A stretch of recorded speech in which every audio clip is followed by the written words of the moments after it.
नमस्कार दोस्तों।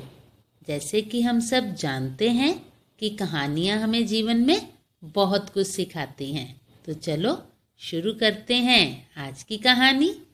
एक बार एक बहुत ही दुखी व्यक्ति एक महात्मा के पास आकर कहता है कि मेरा बहुत बुरा समय चल रहा है। 2 वक्त की रोटी का इंतजाम करना भी मेरे लिए बहुत मुश्किल हो गया है। अब आप ही बताएं, मैं क्या करूं? कृपया कोई रास्ता दिखाएं। ये सुनकर महात्मा ने मुस्कुराकर एक पहाड़ी की तरफ इशारा करते हुए कहा कि उस ऊंची पहाड़ी पर एक मंदिर है जहां पर चींटियों के घर हैं और हजारों चींटियां वहां रहती हैं। तुम्हें सुनने में बड़ा अजीब लगेगा, लेकिन वह चींटियां उस मंदिर की जमीन को खराब कर रही हैं। वहां की मिट्टी की उपजाऊ शक्ति को खत्म कर रही हैं, जिसके कारण वहां कोई भी पेड़ पौधा पनप नहीं पा रहा। तुम मेरा एक काम करो, उसके बाद मैं तुम्हारे सारे सवालों के जवाब दूंगा। तुम 7 दिन तक रोज उस पहाड़ी पर जाओ और उन चींटियों के घरों को तहस नहस कर दो, उनको तोड़ दो। पर याद रहे, घर को तोड़ते समय कोई भी चींटी मरनी नहीं चाहिए। इस बात को समझते हुए वह व्यक्ति चुपचाप वहां से चला गया, पर उसे समझ नहीं आया कि महात्मा उससे ऐसा क्यों करवा रहे हैं। पर महात्मा की बात मानते हुए वे अगले ही दिन उस पहाड़ी पर चला गया और देखता है कि बहुत सारी चींटियां अपना खाना जुटाने में लगी हुई हैं। उसने महात्मा की बात मानते हुए उन चींटियों के घरों को तोड़ना शुरू कर दिया। जल्द ही चींटियों में हाहाकार मच गया और वे अपनी जान बचाने के लिए इधर उधर भागने लगे। थोड़ी देर में चींटियों के घर टूट गए। ये सब करने के बाद वह बड़े दुखी मन से अपने घर लौट आया। उसका मन बड़ा परेशान था। सारी रात वह बेचैन ही रहा और सोचता रहा कि अब वहां दोबारा जाने का क्या फायदा, अब तो उनके घर टूट गए हैं। लेकिन फिर कुछ सोचकर अगले दिन फिर उसने वहां जाने का निश्चय किया। पहाड़ी पर पहुंचकर वह उसी जगह पर जाता है जहां उसने घरों को तोड़ा था, पर वह ये देखकर चौंक जाता है कि उन चींटियों ने फिर से उसी जगह पर अपना घर बना लिया था और अब वह फिर से अपने घर के लिए सामान इकट्ठा करने में जुटी हुई थी। व्यक्ति ने महात्मा की बात को याद करते हुए दोबारा उन चींटियों के घरों को तोड़ दिया। इस बार उसने अच्छी तरह से घरों को तोड़ते वक्त उस पर पानी भी डाल दिया ताकि चींटियां दोबारा वहां पे घर ना बना सकें। इसके बाद वह व्यक्ति फिर वापस अपने घर लौट आया।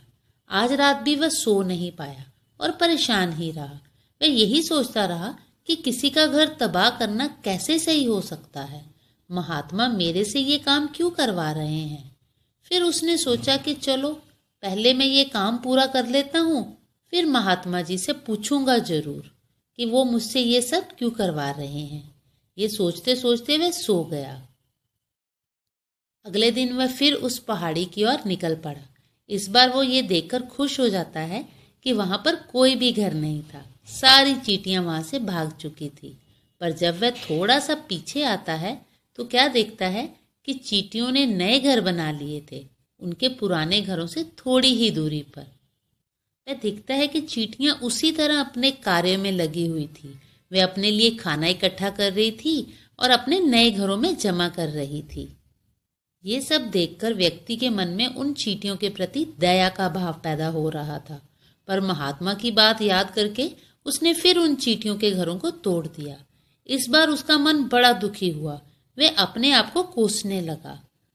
अगली सुबह जब उसकी आंख खुली तो उसने फिर उस पहाड़ी पर जाने का फैसला किया। वह ये देखकर हैरान हो जाता है कि इस बार चींटियों ने एक और नई जगह पर अपना घर बना लिया था। वह पहले से भी ज्यादा मेहनत के साथ काम कर रही थी और उन्होंने एक रात में ही पहले से भी बड़ा घर बना लिया था। ये देखकर उस आदमी को बड़ा गुस्सा आया कि ये चींटियां कितनी छोटी हैं, पर फिर भी मुझसे हार नहीं मान रही। उसने गुस्से में आकर उन चींटियों के घर को बुरी तरह से नष्ट कर दिया। पर इस बार कुछ चींटियां भी मर गई। जब उस व्यक्ति को गुस्सा थोड़ा शांत हुआ तो उसको अपने किए पर बड़ा पछतावा हुआ। वह रोता हुआ अपने घर आ गया।